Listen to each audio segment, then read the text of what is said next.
कल्कि अवतार में जो मन रूपी घोड़े की बात बताई है, सिंबॉलिक बात है, जो भगवान कल्कि माना अल्टीमेट गॉड ऑलमाइटी की जो मन रूपी बुद्धि जो घोड़ा है, एकदम सफेद सफेद घोड़ा है, मतलब एकदम बुद्धि एकदम निर्मल होती है, उसके अंदर परम ज्ञान ही होता है। बुद्धि में, मन में परम ज्ञान ही होता है। ज्ञान के अलावा केवल ज्ञान स्वरूपम ही होता है। ज्ञान दिखने में साधारण मनुष्य होता है, मगर उसकी बुद्धि में परम ज्ञान होता है, इसलिए एकदम व्हाइट घोड़ा बताया। उसकी बुद्धि एकदम जगत कल्याण में, विश्व कल्याण में, परिवर्तन में, लोगों को सजा देने में नहीं। सफेद का सिंबॉलिक मतलब होता है कि लोगों को माफ कर देने में। सो जो लोग परेशान हैं तो सभी आत्माओं को मुक्ति, जीवन मुक्ति देने का। परम ज्ञान का मतलब होता है कि योग बल के द्वारा बुद्धि रूपी सभी आत्माओं को, मन को शांत करने का। परम ज्ञान से मन को शांत करके सभी आत्माओं की मुक्ति, जीवन मुक्ति देना। ये सिंबॉलिक बातें हैं। सफेद का मतलब है सबको सुख देना, परम सुख देना, परम शांति देना। इस वाइट, सफेद, एकदम प्योर सफेद की निशानी है। भगवान कल्कि अवतार जो बताया है वो सफेद घोड़े पर सवारी बताई है। भगवान कल्कि अवतार की सफेद घोड़ा।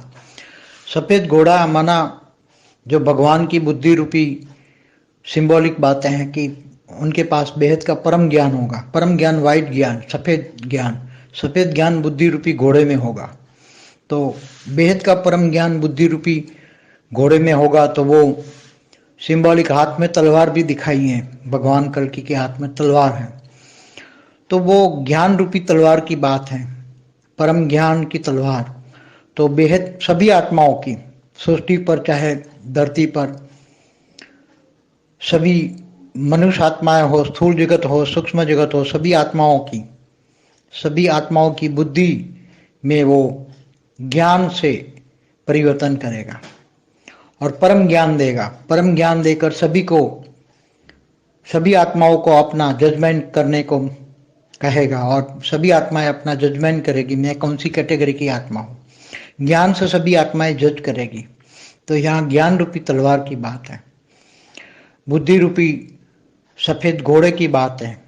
इसलिए भगवान कल्कि अवतार को सफेद घोड़े पर सवारी दिखाई है और हाथ में तलवार दिखाई है। वो सारे बेहद का विश्व का परिवर्तन करेगा, परम ज्ञान से, परम लाइट से वो करवाएगा, बेहद की आत्माओं से करवाएगा। जो आज हिंदू लोग चारों ओर कल्कि अवतार के बारे में सोच रहे हैं कि कल्कि अवतार कौन होगा, कैसा होगा, साधारण मनुष्य अवतार में होगा, तो उसको पहचानेंगे कैसे और वो आकर करेगा क्या, इसके पास कौन सी शक्ति होगी। तो कल्कि अवतार माना उसको सुप्रीम का अवतार कहते हैं। सुप्रीम माना अल्टीमेट, माना ऑलमाइटी अथॉरिटी का अवतार कहते हैं। तो ऑलमाइटी अथॉरिटी माना उसके पास जो बेहद का विश्व है, तो बेहद का विश्व का आदि, मध्य और अंत का ज्ञान होगा। बेहद का विश्व कितना बड़ा है, जैसे एक सोलर सिस्टम माना ब्रह्मांड, गैलेक्सी माना महाब्रह्मांड, यूनिवर्स माना परम महाब्रह्मांड, मल्टीवर्स। ऐसे जो साइंस की भाषा में शब्द हैं, ऐसे शास्त्रों का भी शब्द है अनंत कोटि ब्रह्मांड। अनंत कोटि ब्रह्मांड किसको कहते हैं, अनंत कोटि ब्रह्मांड कैसे बनते हैं। मल्टीवर्स के भी ऊपर की दुनिया, बेहद का विश्व माना बेहद की कला का ब्रह्मांड।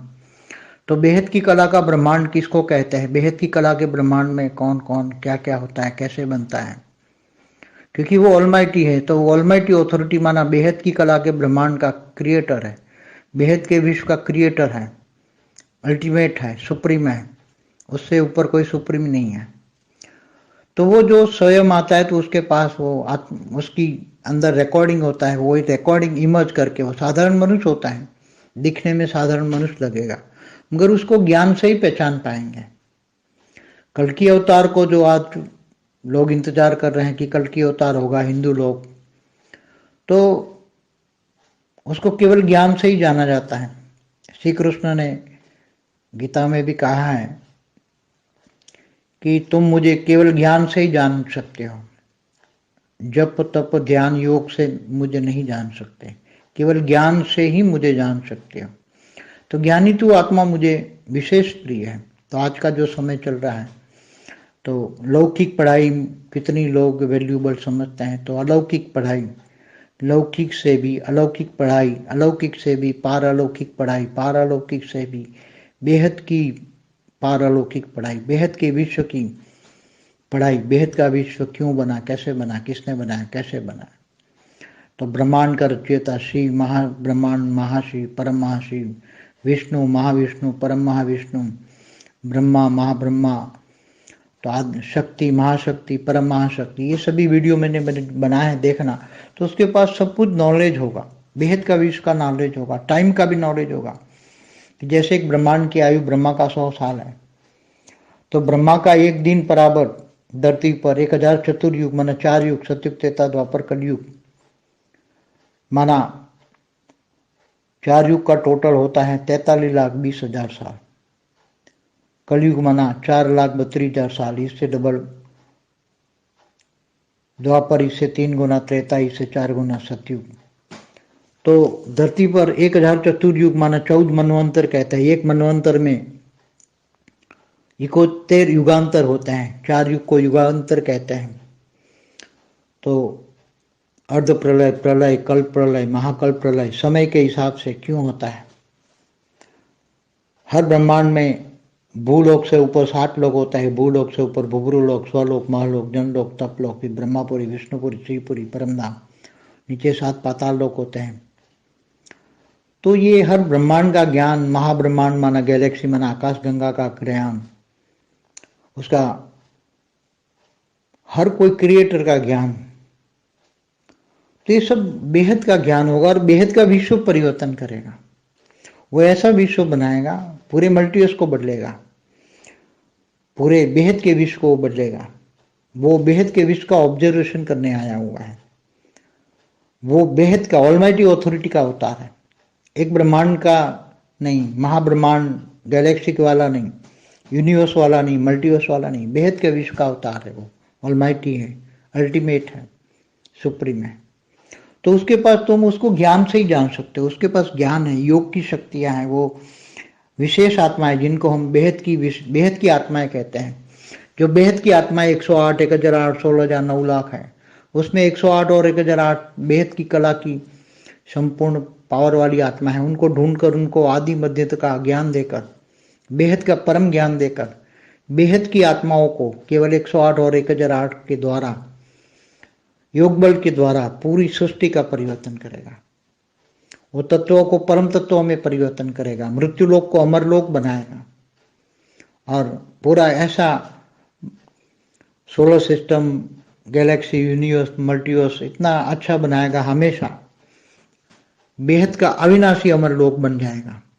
ये सब अर्ध प्रलय, प्रलय, कल्प प्रलय, महाकल्प प्रलय, ये सब खत्म हो जाएंगे, कभी नहीं होंगे। हमेशा अविनाशी परम धाम बनाएगा, अविनाशी अमरलोक बनाएगा और अविनाशी परम ज्ञान देगा, बेहद का अविनाशी परम ज्ञान देगा। तो उसको केवल जैसे गीता में कहा है कि मुझे ज्ञान से ही जान सकते हैं, तो ज्ञान सब्जेक्ट, और ज्ञान से फिर बेहद की आत्माएं आत्मस्वरूप बनकर स्व परिवर्तन करके विश्व परिवर्तन करेगी, ये पूरा ज्ञान देगा। इसलिए कल की अवतार, जो कल की अवतार का जो आज बात वायुमंडल में फैल रही है, कल के अवतार को लोग ढूंढ रहे हैं, सब हिंदू लोग ढूंढ रहे हैं, ऐसी तरह अलग अलग धर्म के सभी मुसलमान, क्रिश्चियन, मतलब सभी अपने अपने अवतारों की बातें कर रहे हैं। मगर यहाँ योग बल से ही सब कुछ परिवर्तन होगा, 5 तत्वों का परम तत्वों में परिवर्तन होगा, पूरे बेहद की सृष्टि का परिवर्तन होगा। इसलिए बेहद के ज्ञान से ही तुम जान सकते हो कि कल की अवतार सुप्रीम, जो लोग कहते हैं सुप्रीम माना अल्टीमेट, बेहद का ऑलमाइटी ऑथोरिटी, ज्ञान से ही जान सकते हैं। इसलिए ज्ञान सुनिए, ज्ञान को पहचानिए, अपने आप को जानिए, आत्मस्वरूप बनिए। हर कोई आत्मा अंत में तो सभी जानेंगे, वेद के विश्व में अंत में तो साक्षात्कार से सब जानेंगे, मगर ज्ञान से जानने वाला ज्ञानी तो आत्मा मुझे विशेष प्रिय है, ऐसा श्री कृष्ण ने गीता में कहा है। इसलिए ऐसी हाई क्वालिटी आत्मा ज्ञान से जानेगी और स्व परिवर्तन से विश्व परिवर्तन करेगी। जैसे ब्रह्मा कुमारी में कहते हैं कि बेहद का बाप बेहद के बच्चों से बेहद की बातें करते हैं, तो बेहद का बाप आया हुआ है। सब कहते हैं कि बीके में जानते हैं, मगर उन्होंने शिव बाबा को, एक ब्रह्मांड के क्रिएटर शिव बाबा है, निराकार शिव को ही सब कुछ बेहद का बाप मान लिया, इसलिए गलती कर दी। ऑलमाइटी अथॉरिटी बेहद के विश्व का क्रिएटर को इन्होंने केवल शिव बाबा कह दिया, इसलिए ज्ञान में आगे नहीं बढ़ पाए। इसलिए ये बेहद का बाप हर वाणी में है, उनकी हर वाणियों में, क्योंकि गॉड रेस से वाणी चलती है। इसलिए बेहद का बाप बेहद के बच्चों से बेहद की बातें करते हैं। ये शब्द ही भूल गए ब्रह्मा कुमारी वाले, इसलिए वो भी ऑलमाइटी को जान नहीं पाए। निराकार निराकार तपाते रहे, साकार में स्वयं आया हुआ है। सब कई बार बोला, मैं स्वयं आकर पढ़ाता हूँ, स्वयं आकर बेहद का बाप बेहद के बच्चे, मगर बेहद के बच्चे नहीं हैं तो नहीं जान पाएंगे। जो बीके में पीबीके में गए उनको पता ही है कि अहमदाबाद सर्व सेंटरों का बीज रूप से कनेक्शन अर्थात योग। तो बेहद का विश्व रूप कौन है, बेहद का विश्व का बीज रूप कौन है, तो उसने बेहद का विश्व का नॉलेज उनके पास होगा, ये प्रूफ है। और वो बेहद का विश्व का नॉलेज देगा, बेहद के विश्व का आदि मध्यंत का नॉलेज देगा। मगर बीके वालों ने सारी वाणियों में एडिटिंग कर दी सब, इसलिए ये समझ ही नहीं पाए कि बेहद का बाप कौन है। बेहद का बाप आकर तुम्हें बेहद के विश्व का पढ़ाई पढ़ाते ही शब्द ही भूल गए।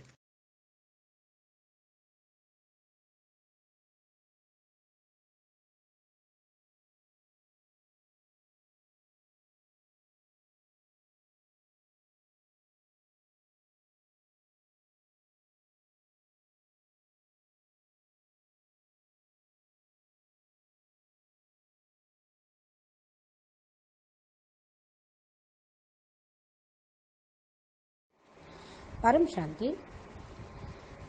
ఇప్పటి వరకు మీరు బాపూజీ చెప్పినటువంటి హిందీ వీడియో సుప్రీం కల్కి అవతారం గురించి పూర్తిగా వివరణ హిందీ వీడియో విన్నారు. దానికి తెలుగు అనువాదం.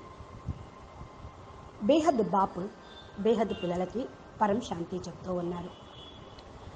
కల్కి అవతారంలో ఏదైతే తెల్లటి గుర్రాన్ని గురించి చూపిస్తూ ఉంటారు, ఇది మనసు అనేటువంటి గుర్రం.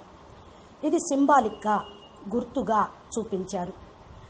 భగవంతుని యొక్క కల్కి అవతారం అంటే ఆల్మైటీ గాడ్, అల్టిమేట్ గాడ్ యొక్క అవతారంగా మనసు అనేటువంటి బుద్ధి అనేటువంటి గుర్రాన్ని చూపిస్తూ ఉన్నారు. అది కూడా చాలా తెల్లగా ఉన్నట్లు చూపిస్తూ ఉన్నారు. అంటే కల్కి అవతారంలో వచ్చేటువంటి అవతార పురుషుని యొక్క బుద్ధి పూర్తిగా నిర్మలంగా ఉంటుంది. వారి లోపల పరమ జ్ఞానం ఉంటుంది. బుద్ధి లోపల, మనసు లోపల పరమ లైట్ గురించి, పరమ జ్ఞానం గురించే రికార్డింగ్ అయ్యి ఉంటూ ఉంటుంది. కేవలం జ్ఞాన స్వరూపంగా ఉంటారు. చూడటానికి సాధారణ మనిషిలాగా కల్కి అవతారం వస్తారు. వారి యొక్క బుద్ధిలో పరమ జ్ఞానం, పరమతత్వాలు, పరమ లైట్ గురించి వివరించేదే ఉంది. అందుకని వైట్ గుర్రము, తెల్లగా ఉండే గుర్రాన్ని చూపిస్తూ ఉన్నారు. అంటే వారి యొక్క బుద్ధి పూర్తిగా జగత్ కళ్యాణం కోసం, విశ్వ కళ్యాణం కోసం నిస్వార్థంగా, నిర్మలంగా, ప్రశాంతంగా, పరమశాంతి, బేహద్కే బేహద్ పరం పరం శాంతిమయంగా ఉంటుంది. శాంతి తెలుపుకు గుర్తు కదా. ప్రజలుకి ఈయన శిక్షిస్తాడు అని కూడా కాదు. తెల్లటి గుర్రము ఒక సింబాలిక్, ఒక సింబల్గా గుర్తు అన్నమాట. ప్రజల్ని క్షమించేసి వాళ్ళని పరివర్తన చేస్తారు. మానవుల్ని పరేషాన్ చేసేది కాదు ఇది. ఆత్మలందరికీ కూడా ముక్తి, జీవన్ముక్తి ఇచ్చేటువంటి సంకల్పంతో, భావనతోటి ఆ చిత్రాన్ని వాళ్ళు అలా తయారు చేశారు. పరమ జ్ఞానము అంటే యోగ బలం ద్వారా బుద్ధి అనేటువంటి సంకల్పాలతోటి, బుద్ధి అనే పాత్రలో ఆత్మలందరికీ కూడా నింపటం, మనసు శాంతంగా ఉండటం. పరమ జ్ఞానంతో మనసు పరం శాంతిమయంగా, శాంతిమయంగా అవుతుంది. ఆత్మలందరికీ ముక్తి, జీవన్ముక్తి ఇచ్చే విధంగా గుర్తుగా ఉంటుంది. ఇప్పుడు చూడండి, ఇది గుర్తులు ఎవరు తయారు చేశారు? ఇలాగే ఉంటాడు అని ఎవరైనా కలలో చెప్పారా? శాస్త్రాల్లో రాశారు అని అంటారు. మనము ఇప్పుడు జరుగుతున్నటువంటి కలియుగం గురించి చూసినట్లయితే మరి ఇలా అవతారం కలియుగాంతంలో అని చెప్తున్నాం. మరి ద్వాపరయుగం అంతిమంలో కృష్ణుడు వస్తాడు, ఇలా ఉంటారు అని ఏమన్నా చెప్పారు ఎవరన్నా? లేదు. త్రేతాయుగం ఎండింగ్లో రాముడు ఇలా వస్తాడు అనేది ఏమన్నా చెప్పారా? లేదు. అంటే అప్పుడు వాళ్ళు తయారు చేసేటువంటి వాళ్ళు ఎవ్వరూ లేరు. అది యుగాంతరం జరుగుతూనే ఉంటుంది. అంటే భగవంతుడు సంకల్పం చేసుకొని మానవాకారంలో రామావతారంలో వచ్చాడు మనుష్య రూపంలో. అలాగే కృష్ణ అవతారంలో దివ్య శక్తులు తీసుకొని వచ్చారు. మరి ఈ కల్కి అవతారం ఎలా ఉంటాడు? తెల్ల గుర్రం మీద వస్తాడు, ఖడ్గం పట్టుకొని వస్తాడని ఎవరు రాశారు? శాస్త్రాల్లో రాశారు అని చెప్తూ ఉంటారు. ఇది ఇంకా మానవులు ఊహించుకొని ఇంకా ఎవరో వస్తారని ఊహిస్తూ ఉన్నారు. వచ్చి ఉన్నటువంటి సంగతి ఎవరికీ తెలియదు. మరి తెల్లటి గుర్తు దేనికి అంటే శాంతికి, సుఖాన్ని ఇచ్చిన దానికి గుర్తు. పరమ సుఖం, పరమ శాంతి ఇచ్చిన దానికి గుర్తు. తెలుపు పూర్తిగా శాంతికి, పవిత్రత కూడా గుర్తు. మరి భగవాన్ కల్కి అవతారంలో ఎవరైతే గురించి అయితే చెప్పారో అది సేమ్ ఇలాగే ఉంది. తెల్లటి గుర్రం మీద సవారీ చేస్తే కల్కి అవతారం వస్తారు అని. కాబట్టి ఇదంతా కూడా ఒక సింబల్గా, గుర్తులుగా అవన్నీ చెప్పడం జరిగింది. ఎవరి దగ్గర అయితే బేహద జ్ఞానం ఉంటుందో, పరం లైట్ జ్ఞానం, అది వైట్ జ్ఞానం, లైట్గా ఉండేటువంటి జ్ఞానం, అందుకనే తెల్లగా ఉన్నట్టు చూపిస్తారు. అమృతం తెల్లగా ఉంటుంది కదా, హంస తెల్లగా ఉంటుంది. తెలుపు శుద్ధత్వానికి, శాంతికి, పవిత్రతకి గుర్తు. స్వచ్ఛమైనటువంటి పరమ స్వచ్ఛమైనటువంటి తెల్లటి జ్ఞానం, బుద్ధి అనేటువంటి గుర్రం తీసుకొని వస్తూ ఉన్నారు. ఇప్పుడు మనసు గుర్రంలాగా పరుగులు తీస్తూ ఉంటుంది అని అంటారు కదా. ఎవరి మనసులో అయితే విశ్వ కళ్యాణం, విశ్వశాంతి, పరమ శాంతి, పరమతత్వాల ప్రపంచం, అవినాశి పరమతత్వాల ప్రపంచం గురించి ఆలోచన ఉంటుందో, ఆ యొక్క మనసుతోటి వ్యక్తం చేస్తూ ఉంటారో వాళ్ళే కల్కి అవతారం. ఇది సింబల్గా చూపిస్తూ ఉన్నారు. ఇంకా ఆయన చేతిలో ఖడ్గం ఉందని చూపిస్తూ ఉంటారు. భగవంతుడు ఖడ్గాన్ని తీసుకొని ఎవరినో సంహారం చేస్తారని కాదు, అశాంతిని, అధర్మాన్ని, మోసాన్ని, అజ్ఞానాన్ని సమాప్తి చేస్తూ ఉంటారు. అందుకనే ఆ ఖడ్గాన్ని అలా విధంగా చూపిస్తూ ఉంటారు. ఇది జ్ఞానం అనే ఖడ్గం, స్థూలమైన ఖడ్గం అని భావించద్దు. జ్ఞాన ఖడ్గంతో మనసుని జయించవచ్చు, అజ్ఞానాన్ని కూడా సమాప్తి చేయొచ్చు. ఆత్మలందరూని కూడా సృష్టి మీదకి వచ్చేసి ఏమైపోయారు? దుఃఖి, అశాంతిగా అయిపోయారు. అజ్ఞాని, వికారి, బికారిగా అయిపోయారు. వీళ్ళందరినీ జ్ఞానిగా, షావుకారుగా, మహా పవిత్రమైన ఆత్మలుగా చేయాలి. ఈ భూమి మీద ఆత్మలందరూ కూడా స్థూల జగత్తులో ఇరుక్కుపోయారు, పంచతత్వాల్లో ఇరుక్కుపోయారు, వికారంలో ఇరుక్కుపోయారు. స్థూలమైన జగత్తులోనే కాదు, సూక్ష్మ జగత్తులోనూ ఉన్నారు. ఈ ఆత్మలందరికీ కూడా బుద్ధి లోపల జ్ఞానాన్ని ఇచ్చి పరివర్తన చేయటం, పరమ జ్ఞానం ఇవ్వటం కల్కి, సుప్రీం కల్కి అవతారం యొక్క ధ్యేయం. పరమ జ్ఞానం అందరికీ అందినాడు, తప్పకుండా పరివర్తన అవుతారు. వారి లోపల అధర్మము, అన్యాయము, మోసము, దుఃఖము, అపవిత్రత అన్నీ సమాప్తమవుతుంది. ఆత్మలందరికీ తమ జడ్జిమెంట్ చేసుకోవటం గురించి చెప్తూ ఉన్నారు. ఆత్మలందరూ తన గురించి తెలుసుకుంటారు. నేను ఏ కేటగిరీ ఆత్మను అని జ్ఞానంతో గుర్తిస్తూ ఉంటారు. జ్ఞానం అనే ఖడ్గం అన్నమాట. ప్రతి ఒక్కరికి ఇస్తూ ఉన్నారు. ఇది మీకు మీరే ఈ ఖడ్గంతో, జ్ఞానంతో విశ్లేషణ చేసుకోండి. బుద్ధి అనేటువంటి సఫేదు గుర్రం మీద ప్రతి ఒక్కళ్ళు కూర్చోండి, దీన్ని సాల్వ్ చేయండి అని. అందుకే కల్కి అవతారం ఆ విధంగా చూపించడం జరిగింది. అంతేకాని ఏదో వినాశనం చేయటానికి, యుద్ధం చేయటానికి అని కాదు. బేహద్దు విశ్వం మొత్తాన్ని పరివర్తన చేయుటకు పరమ జ్ఞానంతో, పరమ లైట్తోటి, బేహద్దు ఆత్మలతోటి చేయిస్తూ ఉన్నారు. ఎవరు? బేహద్దు కల్కి అవతారంగా వచ్చినటువంటి బేహద్ ఆల్మైటీ అథారిటీ బాపూజీ. ఈ రోజుల్లో హిందువులందరూ కూడా కల్కి అవతారం వస్తుంది అని దాని గురించి ఆలోచన చేస్తూ ఉన్నారు.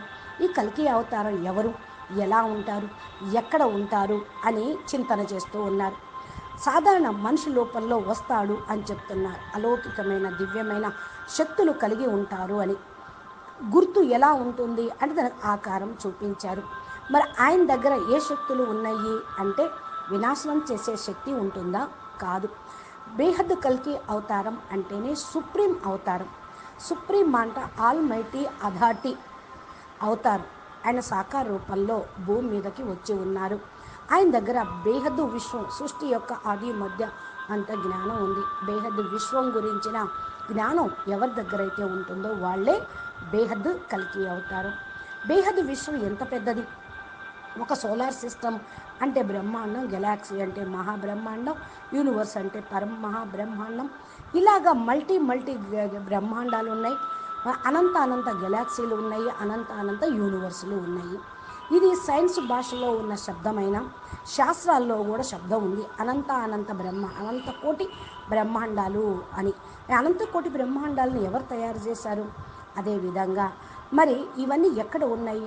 మల్టీ యూనివర్స్ అంటే ఏంటి? దే బేహద్దు సృష్టి ఆది మధ్యంత జ్ఞానం చెప్పిన ఆల్మైటీ కల్కి అవతారం వివరిస్తూ ఉన్నారు బేహద్దు బాపూజీ. విశ్వం అంటేనే బేహద్ కళా బ్రహ్మాండం. బేహద్ కళా బ్రహ్మాండం లోపల అక్కడ నుండి హద్దు బ్రహ్మాండం జీరో కళ వరకు ఎలా అయిపోయింది? బ్రహ్మాండంలో ఎవరెవరు ఉంటారు? అది ఎలా సృష్టించబడింది? ఆ బ్రహ్మాండం ఇప్పుడు జీరో కళగా ఎలా అయింది అనేది ఆల్మైటీ అథారిటీ వివరిస్తూ ఉన్నారు. బేహద్ కళ బ్రహ్మాండాన్ని క్రియేటర్ చేసినటువంటి బేహద్ కళ మూల స్థానం నుండి ఆల్మైటీ అథారిటీ బాపూజీ సాకార రూపంలో సాధారణ మనిషిలాగా వచ్చారు. ఆల్మైటీ సుప్రీం, ఆయనకి పైన ఇంకా సుప్రీం అనేది ఎవ్వరూ లేరు. ఇప్పుడు సాధారణ మనిషిగా ఉన్నప్పటికీ కూడా ఎవ్వరూ కూడా మరి ఇంత జ్ఞానాన్ని ఎవ్వరూ చెప్పలేరు. బ్రహ్మాండం వరకు చెప్పగలరు, అనంతకోటి బ్రహ్మాండాలు ఉన్న గెలాక్సీ వరకు చెప్పగలరు, యూనివర్స్ వరకు చెప్పగలరు. యూనివర్స్ దాటి మల్టీ యూనివర్సు, ఇంకా మల్టీ యూనివర్సు బేహద్ సృష్టి వరకు ఎవరు ఇమర్జ్ చేయను లేరు, చెప్పను లేరు. మరి ఈ రికార్డింగ్ అంతా ఒక సాధారణ మనిషి రూపంలో వచ్చినటువంటి సుప్రీం కల్కి అవతారం దగ్గర ఉన్నది. చూడండి, సాధారణ మనిషిలాగా ఉన్న ఆయన్ని ఎలా గుర్తించాలి అంటే జ్ఞానంతో గుర్తించాలి. కల్కి అవతారంలో ఏదైతే ఈరోజు మరి వర్ణన చేస్తూ ఆయన గురించి ఎదురు చూస్తూ ఉన్నారో వాళ్ళందరికీ కూడా ఇదే సందేశం. కల్కి అవతారం వచ్చింది, బేహద్ జ్ఞానం చెప్తూ ఉన్నారు, అందరికీ జ్ఞానం ఇస్తూ ఉన్నారు. ఇది గీతలో కూడా చెప్పారు శ్రీకృష్ణ పరమాత్మ. ఎప్పుడైతే నన్ను జ్ఞానంతో గుర్తిస్తారో వాళ్ళు శ్రేష్టమైన వాళ్ళు. నేను జ్ఞానంతో మీకు దొరుకుతాను. యజ్ఞ జప తపాలతోటి యోగాలతోటి నేను మీకు దొరకను, నన్ను తెలుసుకోలేరు అని చెప్పారు. జ్ఞానంతో నన్ను తెలుసుకోవటము అంటే ఎవరైతే జ్ఞాని ఆత్మలుగా అవుతారో వాళ్ళు తెలుసుకుంటారు. జ్ఞాని ఆత్మలు అంటేనే నాకు ప్రియమని అందుకే కృష్ణ పరమాత్మ చెప్పారు. కృష్ణ పరమాత్మ చెప్పటము అంటే ఆల్మైటీ అథారిటీ కృష్ణుడి ద్వారా చెప్పించారు అంశావతార రూపంలో. అప్పుడు విశ్వ పరివర్తన చేయుటకు కానీ కాలేదు. అందుకే స్వయంగా ఆయన కుదాతాల నోరు రూపంలో ఈ భూమి మీదకి రావాల్సి వచ్చింది. అదే కల్కి అవతారం. లౌకిక విద్యలు చాలామంది చాలా విలువని ఇస్తూ ఉంటారు, చాలా విలువ. కానీ ఇది అలౌకిక పారలౌకికమైనటువంటి విద్య. అలౌకికాన్ని మించినటువంటిది పారలౌకిక విద్య. పారలౌకిక విద్యలో బేహద్దు విద్య, బేహద్దు విశ్వం యొక్క ఆది మధ్య అంత జ్ఞానం. విశ్వం ఎందుకు తయారైంది, ఎలా తయారైంది, ఎవరు క్రియేషన్ చేశారు, క్రియేషన్ ఎవరు, ఎలాగా అయింది మరి అనే దాని గురించే వివరంగా చెప్పటం. ఈ బ్రహ్మాండం రచయిత శివుడైతే మహాబ్రహ్మాండం యొక్క రచయిత మహాశివుడు, మహాబ్రహ్మాండం యొక్క రచయిత మహాశివుడు. ఈ బ్రహ్మాండానికి విష్ణువు ఉన్నట్టే మహావిష్ణువు ఉన్నారు గెలాక్సీలో. అదేవిధంగా యూనివర్సులో మహావిష్ణువు ఉన్నారు. బ్రహ్మ ఉన్నట్టు గెలాక్సీలో మహాబ్రహ్మ ఉన్నారు, శక్తి ఉన్నారు, మహాశక్తి ఉన్నారు, మహాశక్తి ఉన్నారు. ఇవన్నీ కూడా వీడియోల్లో బాపూజీ చెప్పడం జరిగింది. అవన్నీ మీరు వినండి. ఎవరి దగ్గర అయితే ఎక్కువ నాలెడ్జ్ ఉంటుందో వాళ్ళు గొప్పవాళ్ళు అని కూడా ఉంది. ఇది బేహద్ విశ్వం యొక్క నాలెడ్జ్. ఈ టైంలో నాలెడ్జ్ అనేది చాలామందికి అవసరం. కాబట్టి ఈ బ్రహ్మాండం యొక్క బ్రహ్మకు ఆయుష్ 100 సంవత్సరాలు పూర్తయితే ఈ బ్రహ్మాండం విలీనమైపోతూ ఉంటుంది. భూమి మీద ఒక రోజు అంటే మరి బ్రహ్మకు 1000 చతుర్యుగాలు. 4 చతుర్యుగాలు ఎన్నో ఉన్నాయి కదా. చతుర్యుగము అంటే 4 యుగాలు, సత్యత్రేత ద్వాపర కలియుగాలు. ఈ ఈ 4 యుగాలు పూర్తి అవ్వటానికి 43,20,000 సంవత్సరాలు పడుతుంది. కలియుగం అంటేనే 4,32,000 సంవత్సరాలు. మరి ఈ బ్రహ్మాండం యొక్క కల్కి అవతారం రావాలి అంటే మళ్ళీ ఇంకా 28 ఇప్పుడు కలియుగం వచ్చి 5,000 సంవత్సరాలే కదా, మరి ఇంకెంత ఉంది కాలం? 4,28,000 సంవత్సరాలు రావాలి, గడవాలి కదా రావటానికి. మరి అంతిమంలో అన్నాడుగా, అంతిమంలో అంటే వాళ్ళ స్థితి అనుసారంగా బ్రహ్మ విష్ణు శంకర్లు ఏదైతే నిమిత్తం చేశారో ఫిక్స్ చేసుకున్నారో దాని అనుసారంగా వాళ్ళు నడుస్తారు. కానీ ఆల్మైటీ అథారిటీ విశ్వ పరివర్తన చేయుటకు ఆయన ఎప్పుడు కావాలంటే అప్పుడు వస్తారు. నేను వచ్చేది వెళ్ళేది ఎవరికి కూడా తెలియదు అని అంటూ ఉంటారు. అకస్మాత్తుగా జరుగుతుంది అని. ఇక్కడ చూడండి, మరి భూమి మీద 4 చతుర్యుగాలు పూర్తవుతాయి. 14 మన్వంతరాలు పూర్తయితే ఒక యుగాంతం అవుతుంది. 4 యుగాలు పూర్తయితే అర్ధ ప్రళయాలు, ప్రళయాలు, కల్ప ప్రళయాలు, మహాకల్ప ప్రళయాలు కూడా జరుగుతూ ఉంటాయి ఈ లెక్క అనుసారంగా. అదేవిధంగా మరి ఈ బ్రహ్మాండంలో భూలోకం పైన 7 లోకాలు ఉన్నాయి. భూలోకం క్రింద మరి కూడా అనేక 7 లోకాలు ఉన్నాయి. భూలోక, భువర్లోక, స్వర్గలోక, మహర్లోక, జనలోక, తపలోకం, బ్రహ్మపురి, విష్ణుపురి, శివపురి, పరంధామం. మరి క్రింద పాతాళ లోకాలు ఉన్నాయి. అతల, వితల, సుతల, రసాతల, పాతాళ లోకాలు. ఈ యొక్క బ్రహ్మాండం మొత్తం కూడా ఎక్కడ ఉంటుంది? మహాబ్రహ్మాండంలో, గెలాక్సీలో ఉంటూ ఉంటాయి. దాన్ని ఆకాశగంగ అంటారు. ఆకాశగంగ జ్ఞానం కూడా చెప్పడం జరిగింది. కాబట్టి దీని యొక్క క్రియేటర్ ఎవరో మీరు తెలుసుకోండి, మహాశివుడు. అదేవిధంగా మరి ఎవరైతే బేహద్దు జ్ఞానం ఇస్తూ ఉన్నారో ఆయన బేహద్దు మరి విశ్వ పరివర్తన చేయుటకు, బేహద్దు విశ్వాన్ని మరలా తయారు చేయుటకు, ఈ తమో ప్రధానమైన పతనమైపోయినటువంటి మల్టీ యూనివర్స్ని మార్చడానికి బేహద్దు కల్కి అవతారం సుప్రీం ఆల్మైటీ వచ్చేశారు. బేహద్దుకే బేహద్దు అబ్జర్వేషన్ చేస్తూ ఉన్నారు బ్రహ్మాండం విశ్వం గురించి. బేహద్దు ఆల్మైటీ అథారిటీ అవతారం బ్రహ్మాండం ఆయన కాదు, మహాబ్రహ్మాండం నుంచి రాలేదు. యూనివర్స్ ఆయన కాదు, మల్టీ యూనివర్స్ ఆయన కాదు. బేహద్దు విశ్వం యొక్క అవతారం. బేహద్దుకే బేహద్దు మూల స్థానం, దాని మించి ఇంకా పైన ఏమీ లేదు. అలాంటి స్థానం నుండి వచ్చారు ఈ సుప్రీం కల్కి అవతారం. ఈయన దగ్గర బేహద్దు జ్ఞానం ఉంది, తెలుసుకోండి. ఎవరి దగ్గర అయితే యోగం యొక్క శక్తులు, బేహద్దు జ్ఞానం ఉంటుందో, బేహద్దు విశేషతలు ఉంటాయో వాళ్ళందరూ బేహద్దు పిల్లలు. బేహద్దు పిల్లల ద్వారా అనగా 108, 1008, 16,000, 9 లక్షలు వీళ్ళందరూ తోటి విశ్వ పరివర్తన చేయిస్తూ ఉన్నారు. విశేషించి వీళ్ళల్లో 108, 1008 మంది బేహద్దు కళల సంపూర్ణ పవరు కలిగినటువంటి ఆత్మలు. వాళ్ళతోటే సృష్టి ఆది మధ్య అంత జ్ఞానం తోటి విశ్వ పరివర్తన చేయిస్తూ ఉన్నారు.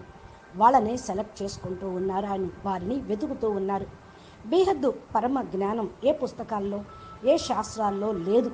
కాబట్టి ఇది బేహద్దు సుప్రీం కల్కి అవతారం అనుకోండి. శాస్త్రాల్లో ఉన్న విధంగా రావాలని లేదు. ఆల్మైటీ అథారిటీ భూమి మీదకి వస్తే ఎవరి యొక్క కాలమానమో ఏది కూడా నడవదు. అందుకని ఎవరైతే యోగ బలంతో పూర్తి సృష్టిని పరివర్తన చేస్తూ ఉంటారో వారి తోటి అనంత విశ్వాలు, అనంత మల్టీ యూనివర్సులు పరివర్తన అవుతూ ఉంటాయి. ఇప్పుడు ఈ భూమి మీద అర్ధ ప్రళయాలు, ప్రళయాలు, కల్ప ప్రళయాలు, మహాప్రళయాలు ఇవి జరిగేది ఏమీ కాదు. ఇవన్నీ కూడా చాలాసార్లు జరిగినాయి. పరివర్తన అనేది కాల మళ్ళా యథావిధంగా తమో ప్రధానంగా మళ్ళా కలియుగం రావటమే కదా. అలా కాకుండా అసలు ఈ పంచతత్వాల ప్రపంచమే లేకుండా అంతా అవినాశి అమర తత్వాలతో ఉన్నటువంటి అమర ప్రపంచాన్ని తయారు చేయటం కోసం ఆల్మైటీ బేహద్దు కల్కి అవతారం వచ్చారు. కాబట్టి అవినాశి పరంధామాన్ని తయారు చేస్తున్నారు, అవినాశి అమరలోకాన్ని తయారు చేస్తున్నారు, అవినాశి పరమ జ్ఞానం దానికోసమే ఇస్తూ ఉన్నారు. బేహద్దు అవినాశి పరమ జ్ఞానంతో మరి గీతలో చెప్పిన విధంగా జరుగుతూ ఉంటుంది. జ్ఞానంతో నన్ను గుర్తిస్తాను అన్నారు. జ్ఞానం అనేది ఫస్ట్ సబ్జెక్టు. జ్ఞానంతో బేహద్దు ఆత్మలు ఆత్మస్వరూపంలో కూర్చొని స్వపరివర్తన చేసుకొని విశ్వ పరివర్తన అనేది చేయగలుగుతారు. వీళ్ళ దగ్గర సంపూర్ణ జ్ఞానం ఉంటుంది. కాబట్టి ఇప్పుడు కల్కి అవతారం ఏదైతే మరి వస్తుంది అని ఆలోచిస్తూ ఉన్నారో దీని గురించి వచ్చా ఉన్న ఆ తండ్రిని బేహద్ కల్కి అవతారాన్ని గుర్తించండి. ఈరోజు వాయుమండలంలో అశాంతి పెరిగిపోయింది, కానీ అవతారాల గురించి వెతుకుతూ ఉన్నారు. హిందువులే కాదు, అన్ని ధర్మాల వాళ్ళు కూడా చెప్తూనే ఉన్నారు. ముసల్మాన్లు, క్రిస్టియన్స్ వారి వారి యొక్క అవతారాల గురించి చాలా చెప్తూ ఉన్నారు. మరి ఎక్కడైతే యోగ బలంతో పరివర్తన అవుతుందో, పంచతత్వాలను పరమతత్వంలోకి పరివర్తన చేస్తారో అదే కల్కి అవుతారు. పూర్తి బేహద్ సృష్టి పరివర్తన అవుతూ ఉంటుంది. అందుకని బేహద్ జ్ఞానంతో మీరందరూ తెలుసుకోండి. బేహద్ జ్ఞానం ఎవరిస్తున్నారు, ఎక్కడి నుంచి వస్తుంది, ఇది ఏమిటి, మరి కల్కి అవతార్ సుప్రీం అని ఎవరైతే అంటూ ఉన్నారో దాని గురించి బేహద్ జ్ఞానం ఆల్మైటీ అథారిటీ ఏదైతే ఇస్తున్నారో బాపూజీ దశరథ్ భాయ్ పటేల్ తెలుగు ఛానల్ ద్వారా, హిందీ ఛానల్ ద్వారా ఏదైతే చెప్తూ ఉన్నారో దాని గురించి కొంచెం ఆలోచించండి, వినండి, జ్ఞానాన్ని గుర్తించండి, మిమ్మల్ని మీరు తెలుసుకోండి. ఆత్మస్వరూపంలో ఉంటూ మీ యొక్క స్థితి, మీ యొక్క పవర్ని యాక్టివేషన్ చేసుకోండి. అంతిమంలో అందరూ తెలుసుకుంటారు. అంతిమం కంటే ముందు తెలుసుకున్న వాళ్ళు ప్రాప్తి అనేది పొందుతారు. బేహద్ విశ్వంలో బేహద్ విశ్వపిత ప్రత్యక్షం అయ్యేదే ఉంది. సాక్షాత్కారాల ద్వారా అప్పుడు అందరూ అంగీకరిస్తూ ఉంటారు. కానీ జ్ఞానంతో తెలుసుకునే వాళ్ళు, జ్ఞాని ఆత్మలు అయిన వాళ్ళు భగవంతుడికి ప్రియులు. అదే కదా చెప్పింది. కాబట్టి ఇప్పుడు హై క్వాలిటీ ఆత్మలు జ్ఞానంతో గుర్తించారు. బేహద్ ఆల్మైటీ కల్కి అవతారాన్ని గుర్తించారు. స్వపరివర్తనతో విశ్వ పరివర్తన చేస్తూ ఉన్నారు. బ్రహ్మకుమారిలో కూడా చెప్తూ ఉంటారు, మురళిల్లో, అవ్యక్తవాణిలో కూడా బేహద్ బాపు బేహద్ పిల్లలకి బేహద్ విషయాలు చెప్తాను అని. బేహద్ బాపు వచ్చి ఉన్నారు, ఈయన బాపు ఇంకా బాప్ అని అంటారు. అందరూ అంటూ ఉన్నారు, కానీ ఎవరు మరి వాళ్ళ మురళిల్లో చెప్పిన విషయాలే వాళ్ళు గుర్తించటం లేదు. శివ్ బాబా అనుకుని కూర్చున్నారు. శివుడైనా ఈ బ్రహ్మాండం యొక్క క్రియేటర్, కానీ శివుడు క్రియేటరు అని వాళ్ళకు తెలియటం లేదు. 5000 సంవత్సరాల డ్రామా శివుడు చెప్తాడు అని వాళ్ళు అనుకుంటూ ఉన్నారు. అది కాదు. బేహద్ జ్ఞానం బేహద్ తండ్రి గాడ్ రేజెస్ తోటి కూడా చెప్పించారు. వాణిల యొక్క అర్థం తెలుసుకోవటం లేదు. బేహద్ బాప్ అనే మాటని వాళ్ళు మర్చిపోయారు.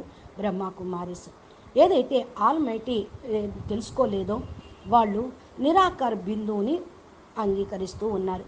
సాకారంలో ఎందుకు రాలేదు అని ఆలోచించటం లేదు. చాలాసార్లు కూడా చెప్పారు, నేను స్వయంగా వచ్చి చదివిస్తాను, నేను స్వయంగా వచ్చి పిల్లల ముందు కూర్చొని బేహద్ మాటలు చెప్తాను అని. ఈ విషయాలు అందరూ తెలుసుకోలేరు. బీకేలోకి పీబీకేలోకి వెళ్ళిన వాళ్ళకి అర్థమవుతుంది. ఇంకా అహ్మదాబాద్ సర్వ సెంటర్కి బీజరూపి అన్నారు. బీజరూపితోటి కనెక్షన్ అనగా యోగము. ఏదైతే బేహద్ విశ్వం బీజరూపి తండ్రి ఉన్నారో ఆయన బేహద్ విశ్వం యొక్క నాలెడ్జి ఆయన దగ్గర ఉన్నది. దానికి ప్రూఫ్లు ఉన్నాయి. బేహద్ విశ్వం యొక్క నాలెడ్జి, బేహద్ జ్ఞానం. కాబట్టి బీకే వాళ్ళందరూ జ్ఞానాన్ని మరి ఎడిట్ చేస్తూ వచ్చారు, అన్నీ మార్చేస్తూ ఇంకో అంటిస్తూ వచ్చారు. వాళ్ళు అర్థం కావటం లేదు. చోటే చోటే బచ్చే చిన్న చిన్న పిల్లలు కదా, బేహద్ బాప్ ఎవరో తెలుసుకోవటం లేదు. మీరందరూ కూడా బేహద్ బాపుని తెలుసుకోండి. బేహద్ బాపు వచ్చి మీకు బేహద్ విశ్వం యొక్క విద్యను చదివిస్తూ ఉన్నారు. ఈ మాటల్ని మీరు మర్చిపోవద్దు. బేహద్ అల్టిమేట్ కల్కి సుప్రీం కల్కి అవతారం వచ్చి ఉన్నారు. ఆయన కర్తవ్యం చేస్తూ ఉన్నారు. తెల్ల గుర్రం మీద ఉన్నారు, సాధారణ రూపంలోనూ ఉన్నారు. మళ్ళా జ్ఞానం అనే ఖడ్గాను పట్టుకొని చెప్తూనే ఉన్నారు. ఈ విషయం గురించి కొంచెం ఆలోచించండి. మీరు ఇంకా పరిశోధన చేయండి, మరి విశ్లేషణ చేసుకోండి. అసలు పరమ సత్యాన్ని మీరు తెలుసుకొని ఫాలో అవ్వండి. అచ్చా, పరం శాంతి. నమస్తే, ధన్యవాదాలు. బేహద్కే బేహద్ పరం పరం మహాశాంతి హే. బాపూజీ దశరథ్ భాయ్ పటేల్ తెలుగు ఛానల్లో బాపూజీ చెప్పిన అద్భుతమైనటువంటి జ్ఞానము, అనంతమైనటువంటి విశ్వం యొక్క జ్ఞానము ఉన్నది. మీరు ఛానల్ని సబ్స్క్రైబ్ చేయండి. ఇలాగా ఎవరైతే ఇంకా ఎదురు చూస్తూ ఉన్నారో వాళ్ళందరికీ ఈ యొక్క పరమ సత్యాన్ని తెలపండి. ఈ వీడియోని షేర్ చేయండి. నమస్తే, ధన్యవాదాలు. పరం శాంతి. పరం శాంతి. ఇప్పటి వరకు మీరు